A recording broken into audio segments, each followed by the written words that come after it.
मनुष्य का जन्म 9 महीने तक माता के गर्भ में रहने के बाद होता है।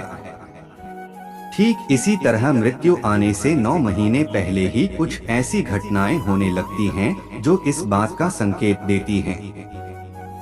यह संकेत इतने सूक्ष्म होते हैं कि हम अपनी रोजमर्रा की जिंदगी में उन पर ध्यान ही नहीं देते, और जब मृत्यु एकदम करीब आ जाती है तो पता लगता है कि अब देर हो चुकी है, कई काम अधूरे रह गए हैं।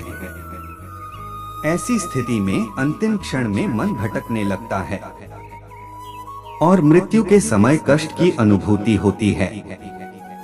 पुराणों के अनुसार अगर मृत्यु के समय मन शांत और इच्छाओं से मुक्त हो तो बिना कष्ट से प्राण शरीर त्याग देता है, और ऐसे व्यक्ति की आत्मा को परलोक में सुख की अनुभूति होती है। मनुष्य के शरीर में 7 चक्र होते हैं। सहस्रार शीर्ष चक्र, आज्ञा, ललाट चक्र, विशुद्ध कंठ चक्र, अनाहत हृदय चक्र, मणिपुर सौर स्नायुजाल चक्र, स्वाधिष्ठान त्रिक चक्र, मूलाधार आधार चक्र। जब मनुष्य प्राण त्याग करता है, जो इन्हीं चक्रों में से किसी चक्र से आत्मा शरीर से बाहर निकलती है। योगी, मुनि और पुराणों की माने तो मृत्यु का समय करीब आने पर सबसे पहले नाभि चक्र में गतिविधियां शुरू हो जाती हैं। नाभि चक्र यानी कि मणिपुर ध्यान चक्र टूटने लगता है। नाभि शरीर का केंद्र स्थान होता है, जहां से जन्म काल में शरीर की रचना शुरू होती है। इसी स्थान से प्राण शरीर से अलग होना शुरू करता है, इसलिए मौत के करीब आने की पहली आहट को नाभि चक्र के पास महसूस किया जा सकता है। एक दिन में नहीं टूटता है, इसके टूटने की क्रिया लंबे समय तक चलती है, और जैसे जैसे चक्र टूटता जाता है, मृत्यु के करीब आने के दूसरे कई लक्षण प्रकट होने लगते हैं। गरुड़ पुराण, सूर्य अरुण संवाद, समुद्र शास्त्र एवं कापालिक संहिता इसके प्रमुख स्रोत माने जाते हैं। इन ग्रंथों में बताया गया है कि मृत्यु का समय समीप आने पर व्यक्ति को कई ऐसे संकेत मिलने लगते हैं जिनसे यह जाना जा सकता है कि शरीर त्यागने का समय करीब आ गया है। इन ग्रंथों में जो सबसे प्रमुख लक्षण बताया गया है, उसके अनुसार मृत्यु के समीप आने पर व्यक्ति जन्म के साथ हर व्यक्ति अपनी हथेली में कई रेखाएं लेकर आता है।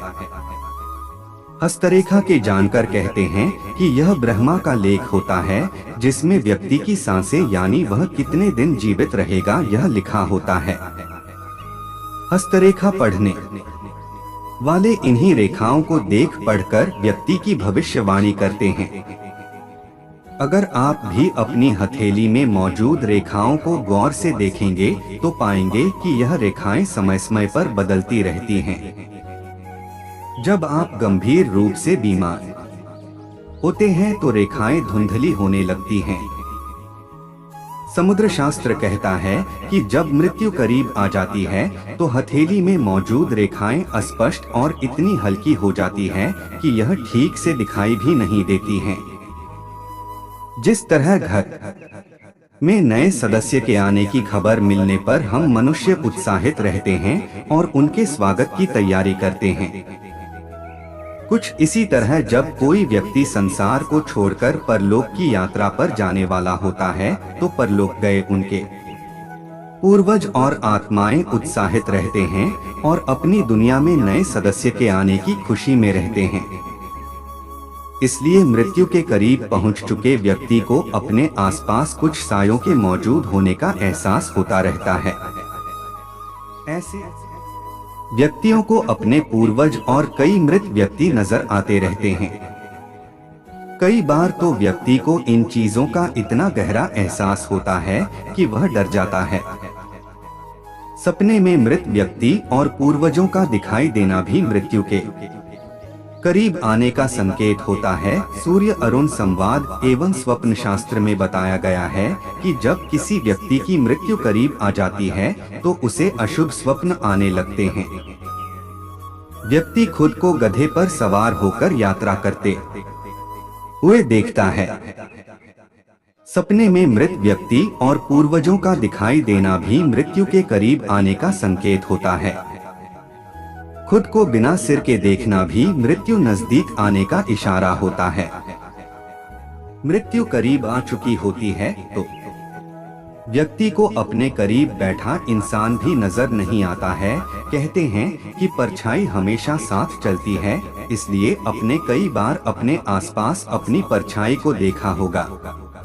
लेकिन समुद्र शास्त्र और सूर्य अरुण संवाद के अनुसार जब व्यक्ति की आत्मा उसे छोड़कर जाने की तैयारी करने लगती है तो परछाई भी साथ छोड़ देती है। ऐसा नहीं है कि उस समय व्यक्ति की परछाई नहीं बनती है। परछाई तो उस समय भी बनती है, लेकिन व्यक्ति की दृष्टि अपनी परछाई को देख नहीं पाती है, क्योंकि आंखें परछाई देखने की ताकत खो देती है।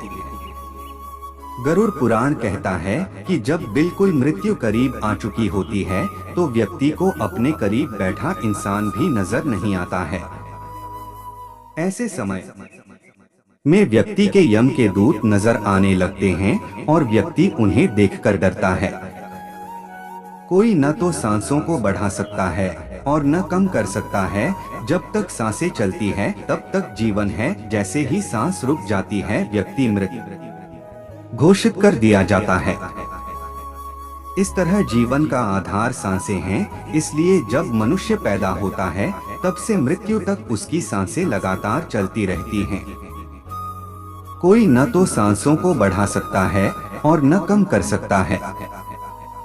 कोशिश करने पर कुछ देर के लिए चाहें तो सांसें रोक सकते हैं, लेकिन सांसों पर जीव का कोई अधिकार नहीं है।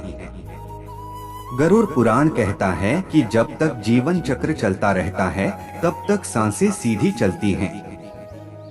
लेकिन जब किसी व्यक्ति की मृत्यु करीब आ जाती है तो उसकी सांसें उल्टी यानी ऊर्ध्व चलने लगती हैं।